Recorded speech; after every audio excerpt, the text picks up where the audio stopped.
Hey, it's Dave Nasani, CaregiverDave.com on the Caregiver Dave radio show. And we have an amazing show planned for you today. It's an interview I did back in 2022, the great late Suzanne Summers. It's an awesome interview, and I hope you enjoy it.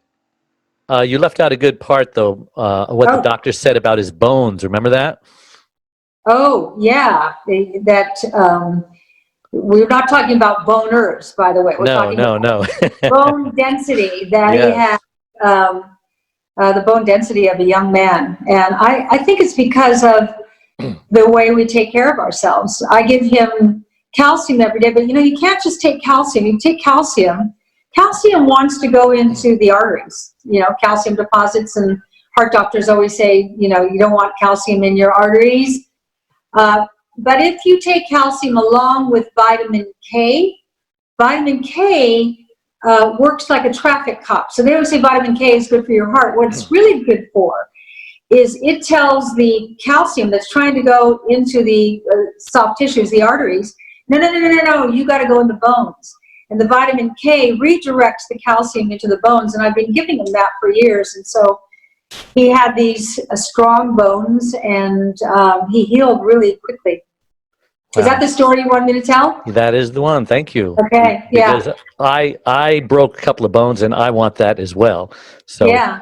we'll Yeah, well, talk about remember that. when you take calcium, take vitamin K. And then also another really important supplement to take, especially with this pandemic. They say one of the most important things you can take is vitamin D3 and zinc. Mhm. And I always have given him zinc, but vitamin D3, for me, I have quadrupled mine and doubled his. But if you want vitamin D3 to really work, you also need to take K and magnesium for kind of the same reason. So Yeah. these are little things that are in this book, but this book is filled with stuff like that. I find it fascinating that All right. if So we don't have to take pharmaceutical drugs, which I'm not against. Right. You need them, they're a godsend. And I actually fractured my hip earlier this year. So when you need them, you need them. But if you don't have to take them, if you can take a more natural route, wouldn't you rather? Because Yeah. pharmaceuticals are a foreign molecule in the body. When it gets a foreign molecule, it goes, Yeah. what's this? So I love So- what I do. as you know, I'm a caregiver. I gave you my 2 books when we were at Harvard. I've been Yes. caring for my wife Thank you very much. 23 years now. We went through a grief process when she lost her speech and became paralyzed. We almost split up. It was hell on earth. But we hung in there, and she came around. She reinvented herself. Now I travel all over the country, speaking on television, stages, etc. Meet wonderful people like you. And my question in my book and on my website, caregiverdave.com, we talk about if you're not a caregiver, don't just tune me out. You're either going to become one or you're going to need one. Those are your options. Now's the time to learn how to do it. How has caregiving, this may seem like a dumb question, how has caregiving affected your life? Well, I know that Alan was very grateful. I would have done anything for him, anything. But I can only speak from my own perspective right now.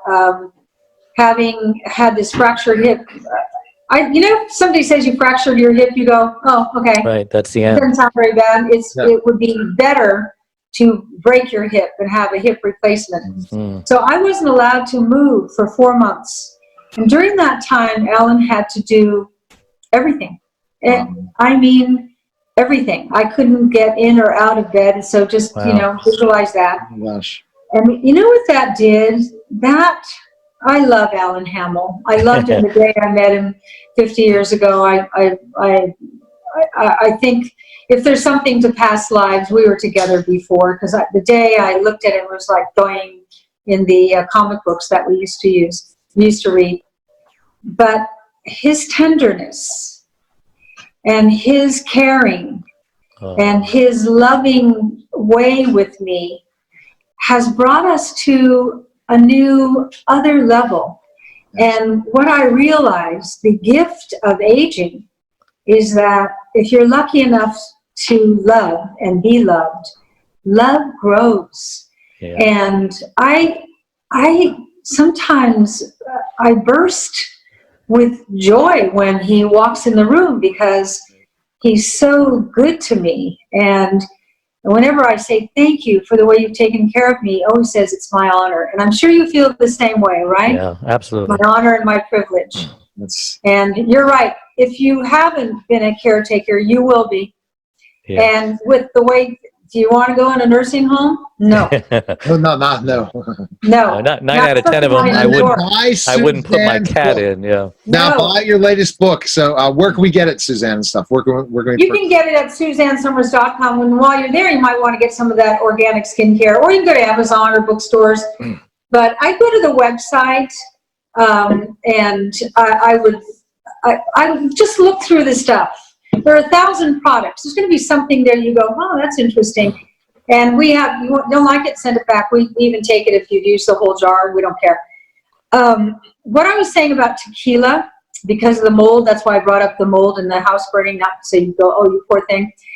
I couldn't drink wine anymore. And that's the socially acceptable drink for females to drink. And when I was writing other books, I was noticing that women my age get puffy faces and kind of puffy upper body and puffy arms, and their bodies get puffy. Well, that's from all that sugar in that wine and all that yeast. But now I can't have it because yeast and sugar is a happy meal for mold, and I had a stomach full of mold. Wow. So my kids said, drink tequila. I said, no, I don't drink hard liquor. They said, I like it. So I tried it. I like it. So now, every Tuesday night and every Friday night, we have America's biggest virtual cocktail party. Bring your own tequila, bring your own salty appetizers, and ask questions. And Al and I sit there and we get a little high on our tequila. And what I have found is people love it because I think loneliness is part of this pandemic. Yeah. And if you can, nobody likes to drink alone. That's sort of pathetic to drink alone. But if you can have a tequila with Suzanne and Alan, that's kind of fun. And as you get a little high on your first 5 sips, so are we. And it gets kind of funny. Alan becomes kind of a bad boy. Yeah. And it's fun. And bravo to you for taking such good care of your partner. That's Facebook, check out. I love you. I love you too. Thank you. And I appreciate you guys. I love you more. Take care. All right, everyone, take care. Bye-bye. Okay.